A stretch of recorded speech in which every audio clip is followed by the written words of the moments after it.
அனைவருக்கும் வணக்கம். எல்லோரும் எப்படி இருக்கீங்க?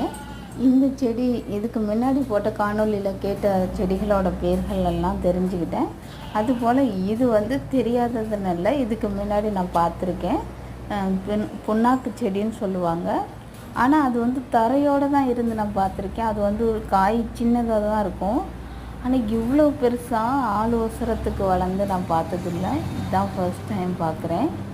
எவ்வளோ பெரிய செடியாக வளர்ந்துருக்கு. இப்படி வளருமா என்னங்கிறது தெரியலை. ஒரு காய் ஒன்றும் விரல் தண்டி இருக்குது, விரலை விட பெருசாக தான் இருக்குது. அப்படிங்கும்போது எப்படி இவ்வளோ பெருசாக இருக்குமாங்கிறது தெரியல. ஏன்னா பார்க்குறது பீக்கங்காய் மாதிரியே இருக்குது. பேசான வெஞ்சனமே வச்சிடலாம் போல் இருக்குது. அவ்வளோ பெருசாக வளருமா என்னங்கிறது தெரியல. இதை பற்றி தெரிஞ்சவங்க கமெண்ட்ஸில் சொல்லுங்கள். உடச்சி பார்த்தா உள்ளார விதையும் இருக்குது, அப்படியே பீக்கங்காய் மாதிரியே தான் இருக்குது.